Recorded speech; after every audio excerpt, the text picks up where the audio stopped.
Revenons maintenant à notre texte de Luc chapitre 4. C'était une précision que je voulais faire. Il est dit, au verset 1, Jésus, rempli du Saint-Esprit, revint du Jourdain et il fut conduit par l'Esprit dans le désert. Donc la définition du Pentecôte, de la Pentecôte, pardon, veut dire être rempli du Saint-Esprit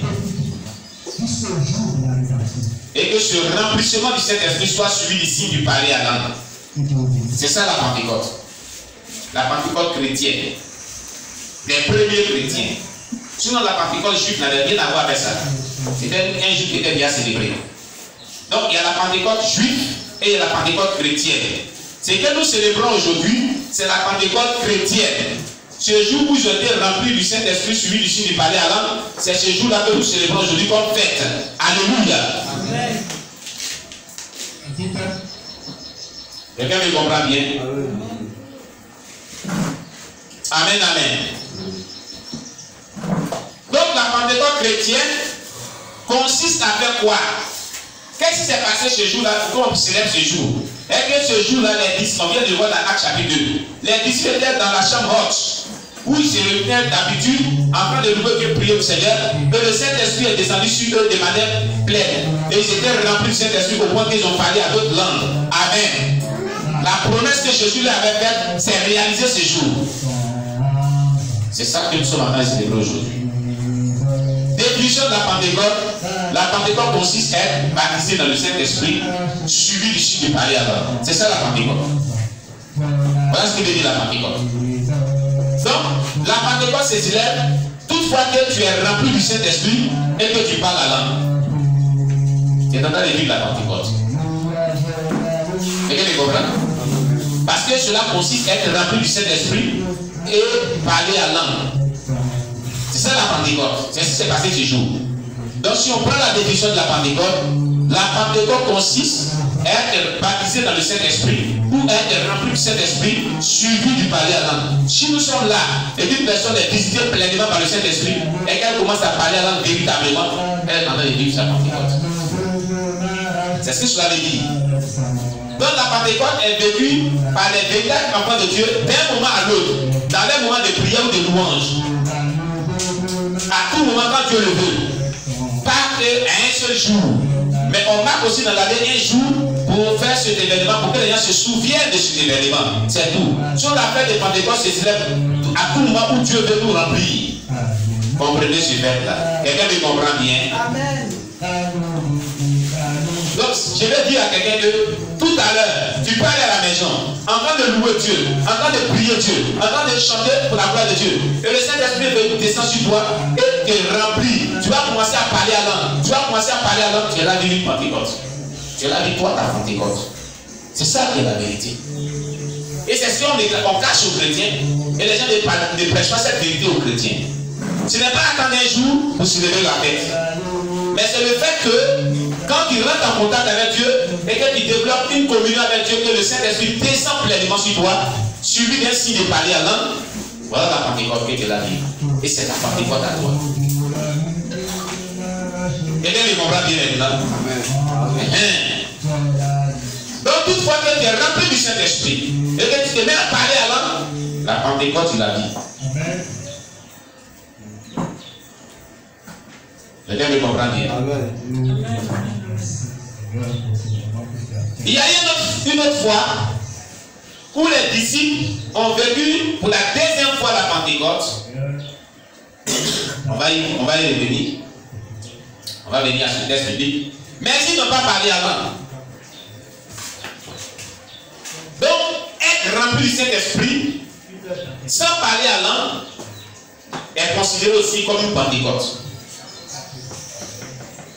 Les gens pensent que c'est le baptême du Saint-Esprit suivi du signe de parler à langue seulement qui est le fait d'être baptisé du Saint-Esprit. Être rempli du Saint-Esprit et parler à langue, c'est là qu'on voit que quelqu'un est baptisé du Saint-Esprit. Certes, c'est vrai, cette vérité est bibliquement prouvée. Mais quelqu'un peut ne pas parler à langue et être rempli du Saint-Esprit, il peut recevoir le baptême du Saint-Esprit.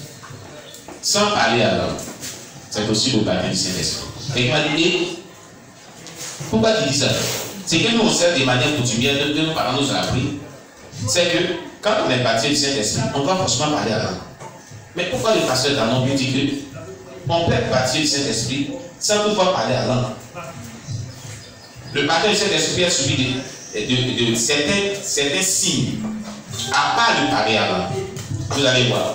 On va lire un texte biblique. Le jour même qu'ils ont été baptisés du Saint-Esprit, vous allez comprendre ce que Pierre a dit. L'apôtre Pierre lui-même a dit, sous l'inspiration divine. Prenez Actes des Apôtres chapitre 2. Revenons à ça. Amen.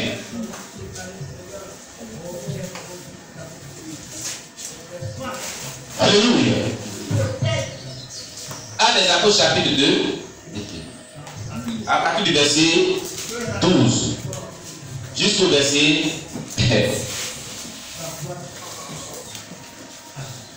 19. On va lire ensemble. Donc, quand ils ont commencé à parler à l'homme, à partir du verset 12, il a dit, ils étaient tous dans l'étonnement. Ceux qui étaient venus là, qui les observaient, ils voyaient les disciples parler à l'homme. C'est juste cette fête-là. Ils étaient tous dans l'étonnement. Et ne sachant que penser, ils se disaient les uns aux autres, que veut dire ceci? Mais d'autres se moquaient et disaient, ils sont pleins de vin doux. Alors Pierre se présenta avec les 11, éleva la voix et les parla en ces termes. Hommes juifs, et vous tous qui séjournez à Jérusalem, sachez ceci et prêtez l'oreille à mes paroles. Ces gens ne sont pas ivres, comme vous le supposez, car c'est la 3e heure du jour. Mais c'est ici ce qui est dit par le prophète Joël. Le parler à l'alcool, et puis on les voit, ils étaient en train de parler à l'alcool, ils sont fous. Ils ont pris l'alcool. C'est pas ce que les gens disaient? Hein? Alors Pierre prend la parole et dit, donc vous voyez ces gens-là, vous dites qu'ils ont pris l'alcool, ils ont pris du vin. C'est pas ça, ils n'ont pas pris du vin. Mais je vais vous dire ce qui se passe actuellement sous vos yeux. Vous voyez, ils parlent à l'alcool et vous dites qu'ils ont pris du vin. Voilà, c'est la même chose que le prophète Joël avait dit. Donc, le parler à langue là, que vous voyez qu'ils sont remplis de Saint-Esprit, vous appelez ça parce qu'ils sont libres là. Voilà ce que Joël dit de cela. C'est ce que ça veut dire. Le fait qu'ils sont baptisés dans le Saint-Esprit, puis ils parlent à langue là, c'est équivaut à ce que Joël va nous dire maintenant. Vous comprenez ce qu'il dit là? Et qu'est-ce que Joël a dit? Il dit c'est ici ce qui a été dit par le prophète Joël, verset 17. Dans les derniers jours, dit Dieu, je répandrai de mon esprit sur toute chair. Vos fils et vos filles prophétiseront. Vos jeunes gens auront des visions et vos vieillards auront des songes. Voilà quelques signes d'un baptême du Saint-Esprit. Ce n'est pas seulement de parler à l'homme. La manifestation de cet ordre. Il dit c'est ici ce que le prophète Joël a dit.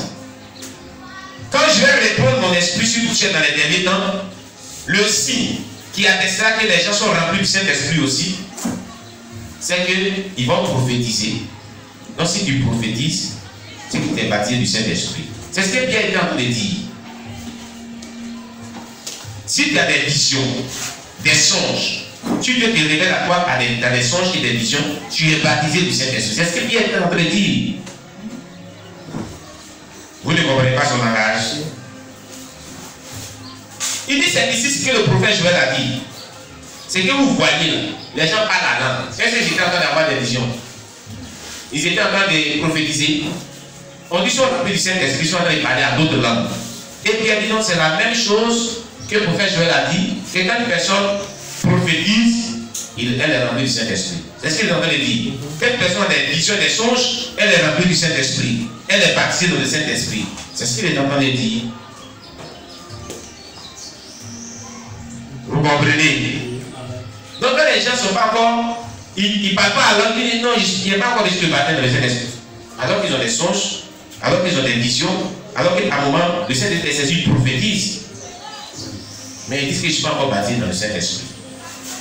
Tu comprends aujourd'hui maintenant? Est-ce que quelqu'un me comprend aujourd'hui? Si tu m'as compris à travers le Seigneur.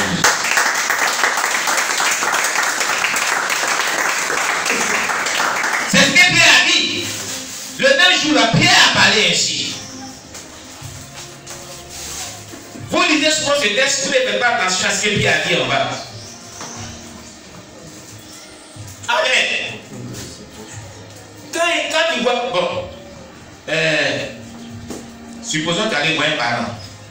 Il dit, ma forêt là, c'est limite où il y a le fromager jusqu'à un palier. N'est-ce pas? Et pendant qu'il disait ça, il y avait un témoin qui était là. Le parent est décédé. Il y a un conflit sur le terrain. Le témoin revient. On dit qu'il était témoin. Qu'on fait le bâtard. Il dit moi, il avait dit que dans le champ là, il y avait un fromager. Et il y avait un palier. Et c'est par là qu'il limitait son terrain.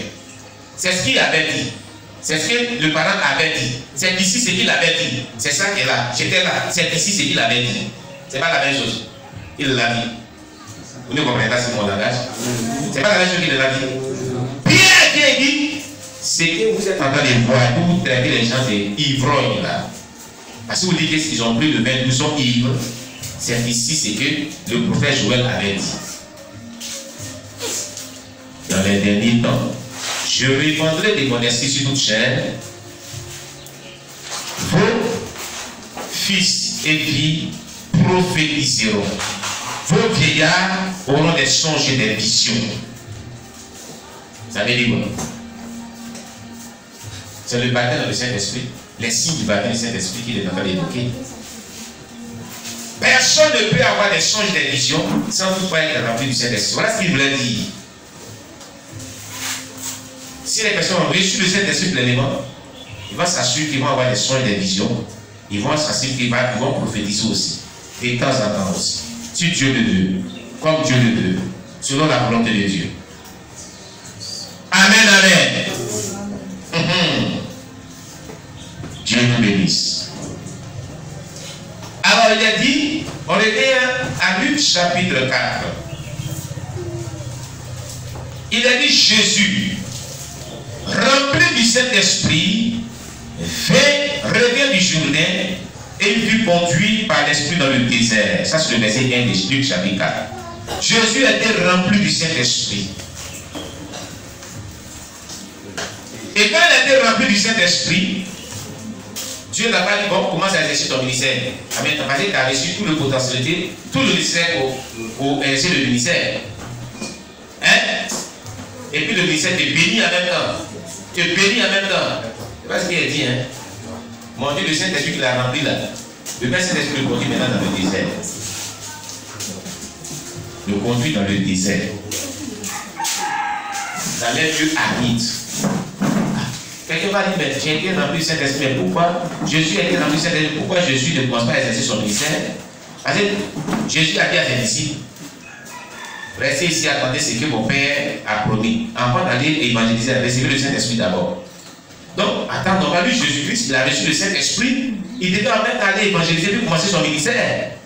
Mais il a été rempli du Saint-Esprit, et ici le texte nous dit, après qu'il soit rempli du Saint-Esprit, l'Esprit le conduit dans le désert, où il fut tenté par le diable, éprouvé par le diable, dans un jeûne de 40 jours, et pour le dernier jour. Le désert, c'est où? Un lieu de souffrance, un lieu de preuve, un lieu de difficulté, un lieu où tout est difficile. Quand le Saint-Esprit confirme ton appel et te remplit de son esprit et développe des dons spirituels en toi par des signes, par des miracles, tu as prié pour quelqu'un, il a été délivré, tu as chassé des démons et Dieu t'a fait des visions, des révélations, tu laisses la gens et tu dis oui, Dieu aussi m'a appelé. C'est doux, hein? C'est intéressant. Mais par la suite, c'est le désert qui vient. Le même Saint-Esprit là qui dit Dieu, puis il dit c'est doux. Alors de l'autre côté, tu vas goûter aussi là-bas. Il t'envoie dans le désert. Amen. Il n'y a pas d'appel sans désert. Il faut qu'on dise ça à la génération des appelés d'aujourd'hui. Il faut qu'on parle de cela aux gens qui sont appelés à servir Dieu là.